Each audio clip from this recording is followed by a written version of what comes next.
হ্যাঁ অবশ্যই, তামিম তো একটা বড় সাপোর্ট আমাদের। এখনও আবাহনী মোহামেডান সম্বন্ধে মানুষ জানে, সবার মধ্যে এই এক্সাইটমেন্টটা কাজ করে। ভাই আপনার কাছে আসলে আবাহনী মোহামেডান ম্যাচটা আসলে কেমন? হ্যাঁ, আবাহনী মোহামেডান ম্যাচটা তো অলওয়েজ এক্সাইটমেন্ট। আমরা যখন ক্রিকেট খেলা শুরু করছি, আবাহনী মোহামেডানের খেলা দেখে আমরা ক্রিকেট খেলার কথা চিন্তা করছি। এটা অলওয়েজ একটা এক্সাইটিং গেম। এটা সবসময় ছিল, আছে এবং ভবিষ্যতেও থাকবে সবসময়। টিমের মধ্যে ব্যাপারটা কি? আপনারা দেখলাম যে দুই টিমই একসাথে প্র্যাকটিস করেছেন, বেশ আড্ডাও হলো দুই টিমের জি, মধ্যে। না ওটা তো খেলার সময় তো ওটা আলাদা, কিন্তু যখন ওটা সবার সাথে সবার একটা ফ্রেন্ডলি সম্পর্ক আছে, তো এটা থাকবেই, এটা সমস্যা। আর একসাথে প্র্যাকটিস করার মানে এই না যে আমরা আগে থেকেই জানতাম। আমাদের স্লট দিয়েছে বোর্ড, যেভাবে স্লট পরে ওইভাবে আমরা প্র্যাকটিস করি আর কি। আপনাদের টিমে কয়েকজন ক্রিকেটার আছে, যেমন সাইফুদ্দিন, হৃদয়, এরা সবসময় আবাহনীতে খেলেছে, এবার তারা মোহামেডানে খেলেছে।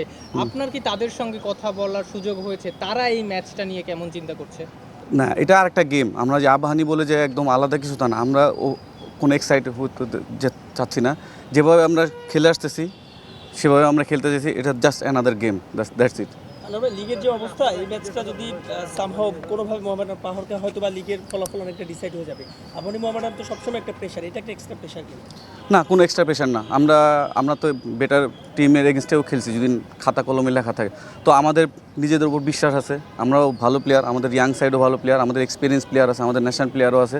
তো আমরা যার যার অ্যাবিলিটি অনুযায়ী যে খেলতে পারে, আবাহনী হোক আর যেই হোক, আমি মনে করি যে আমাদের কাছে উইন করা কোনো ইস্যু না। তামিম ইকবাল থাকলে আসলে অন্যরকম হতো কিনা, কিংবা হ্যাঁ। তামিমকে মিস করছেন কিনা? হ্যাঁ অবশ্যই, তামিম তো একটা বড় সাপোর্ট আমাদের। অ্যাজ এ ব্যাটসম্যান তার এক্সপিরিয়েন্স, তার অ্যাবিলিটি আমাদের অনেক হেল্প করছে, এবং হেল্প করতে সে off the field, on the field সব জায়গায় সে ইনভলভ থাকে।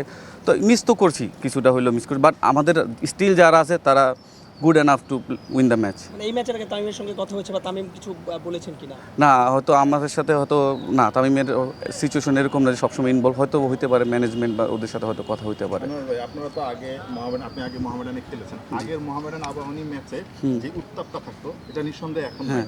মানে এখনকার আর তখনকার পার্থক্যটা কোন জায়গায় দেখেন, যে কারণে আসলে না, আগে কিন্তু এত খেলা কিন্তু টেলিকাস্ট হতো না ইন্টারন্যাশনালি। তখন আমাদের এই দর্শকদের কাছে এই খেলাগুলোই ছিল একমাত্র উপায় যে খেলাগুলো দেখার।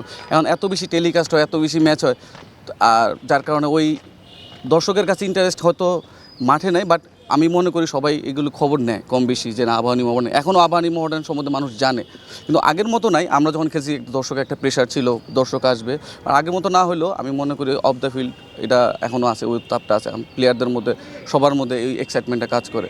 এবং ইভেন প্লেয়াররাও বলে যে না আবাহনী মোহামেডানের খেলা মানে একটা অনেক বড় একটা অ্যাচিভমেন্ট, সবাই মনে করি আমরা প্লেয়াররা যারা। এটা থ্যাংক ইউ। Thank you. মুশফিকের ব্যাপারটা এখনও